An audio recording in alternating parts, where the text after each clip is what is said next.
আসসালামু আলাইকুম ওয়া রাহমাতুল্লাহি ওয়া বারাকাতুহু।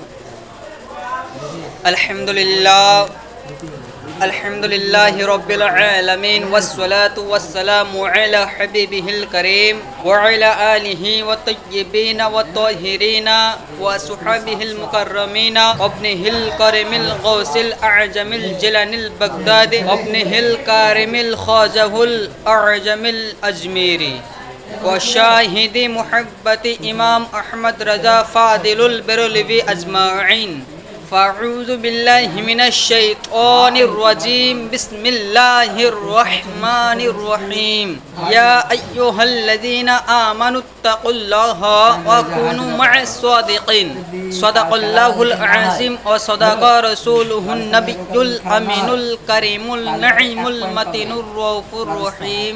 نحن على ذلك لمن الشاهدين والشاكرين والذاكرين والحمد لله رب العالمين.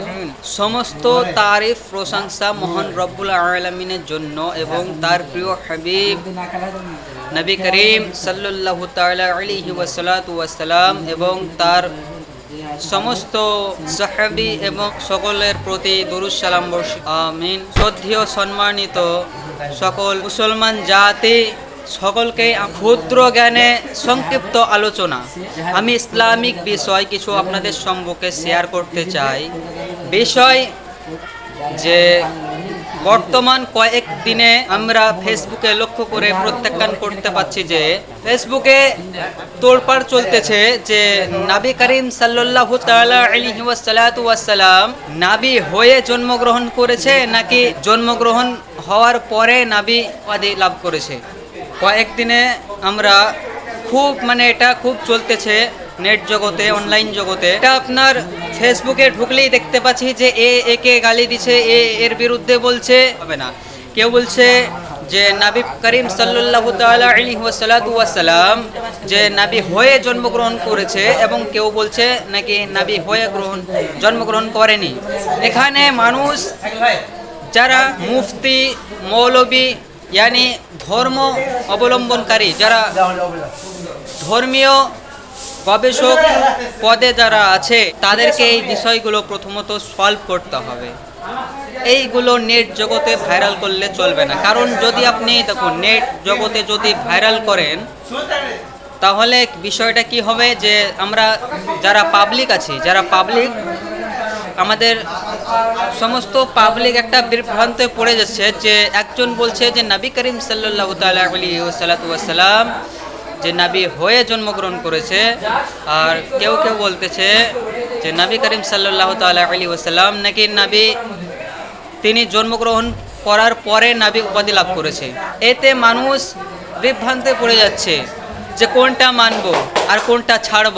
বিষয় হচ্ছে যে আমরা যারা ধর্ম গ্রন্থ নিয়ে চর্চা করে তাদেরকে বিষয়টিকে সলভ করতে হবে। আমাদেরকে সর্বপ্রথম ওই জিনিসটিকে দেখতে হবে যেই জিনিসটি যে বড় বড় বুজুর্গের দিন এবং আগে যেগুলো চলেছে সেগুলো আমাদেরকে মেনে চলতে হবে। বর্তমান সময় হচ্ছে কি যে নতুন নতুন মৌলবী বের হচ্ছে, যদিও বা সে মাদ্রাসায় না পড়ছে তবুও সে নিজেকে মুফতি দাবি করছে এবং এরা জেনারেল শিক্ষিত হচ্ছে এবং এদের নতুন নতুন লজিক বের করছে। লজিক বের করার পর মন গড়া নিজের মতো সাআলা বের করছে এবং মানুষকে ভোং ভাং বুঝিয়ে ছেড়ে দিচ্ছে, নতুন নতুন মাসালা বোঝাচ্ছে। এইতে মানুষ বিভ্রান্তে পড়ে যাচ্ছে। ইমাম আজম আবু হানিফা রহমাতুল্লাহ আলাইহি তিনি কি বলেছেন, ইমাম শাফিঈ তিনি কি বলেছে এবং ইমাম হাম্বলি, ইমাম মালিকি তিনারা কি বলেছে। চার মাযহাব আছে আমাদের ইসলাম ধর্মে। এই চার মাযহাবের মধ্যে তারা কি বলেছে এই বিষয়গুলো আমাদেরকে জানতে হবে। সর্বোপরি আমাদেরকে হাদিস শরীফ ও কোরআন শরীফকে বোঝার চেষ্টা করতে হবে। নিজের মতো লজিক খাটিয়ে ভুং ভাং করলে চলবে না। কারণ এতে যারা সাধারণ মানুষ আছে এই সাধারণ মানুষগুলো বিভ্রান্তে পড়ে যাচ্ছে যে কোনটা মানবো আর কোনটা ছাড়বো। আর একটা বিষয় ক্লিয়ার করি, কবরের মধ্যে জিজ্ঞাসা করা হবে না যে নবী নূর ছিলেন কি মাটি ছিলেন। কবরের মধ্যে তোমাকে এটাও জিজ্ঞেস করবে না যে নবী করিম সাল্লাল্লাহু তাআলা আলাইহি ওয়াসাল্লাম দুনিয়ার বুকে যখন এসেছিলেন তো তিনি নবী হয়ে জন্মগ্রহণ করেছেন নাকি জন্মগ্রহণ হওয়ার পরে নবী উপাধি লাভ করেছেন। এই বিষয় কবরের মধ্যে প্রশ্ন করা হবে না, প্রশ্ন হবে সবার জন্য তিনটি কমন প্রশ্ন করা হবে। এই তিনটি কমন প্রশ্নর উত্তর দেওয়ার জন্য যেই আল্লাহ তাআলা যে আকীদা, যে নিয়ম কানুনগুলো দিয়েছে সেইগুলো আমাদেরকে ফলো করতে হবে। ইসলাম জাতি ভাই বোনেরা আমার, দেখুন বিভ্রান্তয় পড়বেন না এবং আমাদের বাপ দাদা মানে বড় বড় বুজুর্গগণ, আয়লা হজরত ইমাম ইশক মোহাব্বত তিনি কি বলেছেন, ইমাম আজম আবু হানিফা তিনি কি বলেছেন এবং নবীর প্রিয় সাহাবারা কি বলেছেন সেইগুলোকে আমাদেরকে লক্ষ্য করতে হবে। নিজের মতো বানোয়াট মাসালা বের করে প্রচালিত করলে হবে না।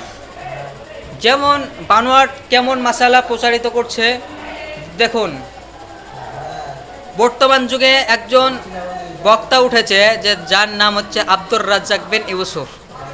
এই ব্যক্তি যে এমন মাসালা বলে যে মাসালাগুলো মানে না বাপ দাদার যুগে শুনেছি, হ্যাঁ, না কেউ শুনেছে, তারা শুনেছে, কেউ শুনেনি, নতুন নতুন মাসালা বের করছে।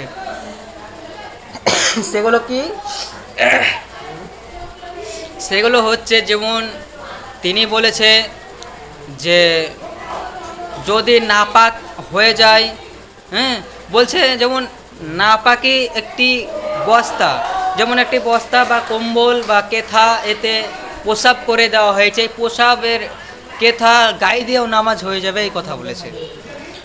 দ্বিতীয়ত কোরআন শরীফ আমাদের যে আল্লাহ তাআলার ধর্মীয় গ্রন্থ, ইসলাম ধর্মের ধর্মীয় গ্রন্থ যে কোরআন শরীফ, আল্লাহ তাআলার তিনি স্বয়ং এই কোরআনকে নবী পাকের প্রতি অবতীর্ণ করেছে।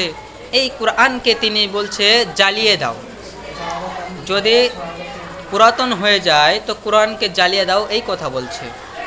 আরও সাল্লাল্লাহু আলা মুহাম্মদ থাকতে হবে। আর কোরআন শরীফের মধ্যে এসেছে মান ইউতিউল্লাহ ইতুউর রাসূলা ফাকাদ আতাআল্লাহ, যে ব্যক্তি রাসূলের ইতাআত করলো সেই স্বয়ং আল্লাহ তাআলার ইতাআত করলো।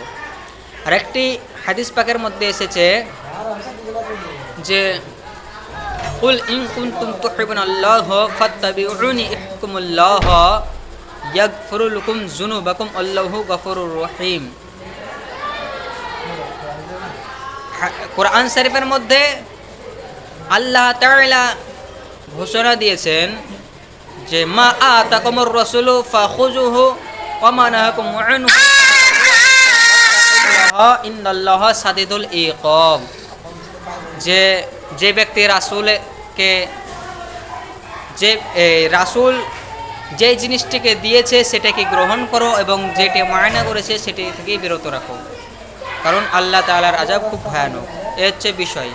তো আমরা বিভ্রান্তে পড়ব না, আমরা প্রথমে আমরা আদব ঠিক করব, আমাদের আদবকে ঠিক করতে হবে এবং আমাদেরকে নবী পাকের সুন্নাহ মেনে চলতে হবে, আল্লাহ তাআলাকে ভয় করে চলতে হবে, 5 ওয়াক্ত নামাজ পড়তে হবে।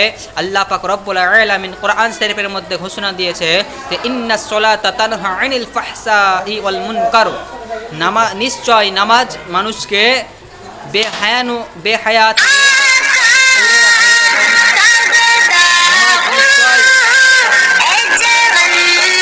খারাপ কাজ থেকে মানুষকে দূরে রাখে।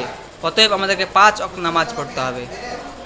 তো যাই হোক, যদি ভিডিওটি ভালো লাগে তো শেয়ার করে দেবেন বেশি বেশি করে। আসসালামু আলাইকুম ওয়া রাহমাতুল্লাহি ওয়া বারাকাতুহু।